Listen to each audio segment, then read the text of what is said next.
In the United States and Canada, as in most countries, people like to invite guests to their homes, but sometimes misunderstandings occur and embarrassing things happen.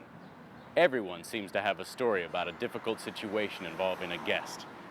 We're going to look at some of those stories today, then ask people what they would do in these sticky situations. Let's take a look.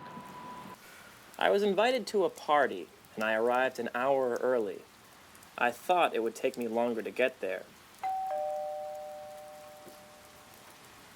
Well, Rebecca came to the door wearing sweatpants and an old t-shirt. Hi. Oh, hi. Rebecca, am I too early? You're the first one. I'm the first one. I could hear the shower running in the background, and of course, not a single guest was there. Wow. Well, we asked some people about what they would have done in this situation. What would I have done?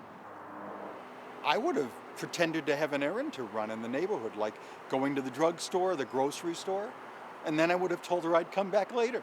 If I were him, I would have apologized and then offered to help with things like setting the table. You wouldn't have left? No, I don't think so. And what if the situation were reversed? What would you have done if you were the host and a guest arrived early? If I were the host, same thing really. I would have invited him in and put him to work. What would you have done? Now let's take a look at another predicament. I invited my boss and her husband to dinner the other night.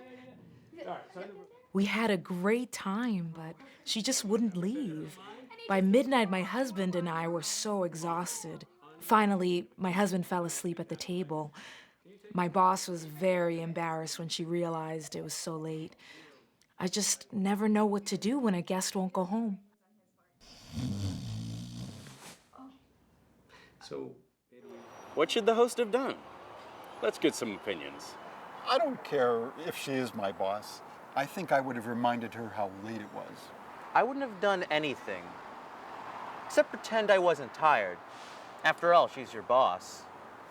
I'm not sure, but I think I might have lied and told her I had to wake up early in the morning. Then I would have thought of some reason. What would you have done? Let's take a look at one last situation. My new neighbor invited me over for lunch. I was a good guest. I came on time, I left on time, I even brought a loaf of bread. It's a good thing, too, because I couldn't eat anything else. You see, the host served seafood, and I hate seafood. I'm not allergic to it, but I really can't stand it. I probably hurt her feelings, but what should I have done? What should the guest have done? Let's see what the people we talked with had to say. I think I would have lied and told the host that I was allergic to seafood. I think you should eat whatever the host makes, even if you don't like it. I mean, if someone goes to all the trouble to cook you something, it's rude not to eat it. You know, I had a similar experience once. I served a dish with tomatoes in it to someone who was allergic to them. He broke out in a rash. It was terrible. Now, when I invite people to dinner, I tell them what I'm planning to make sure that they can eat it.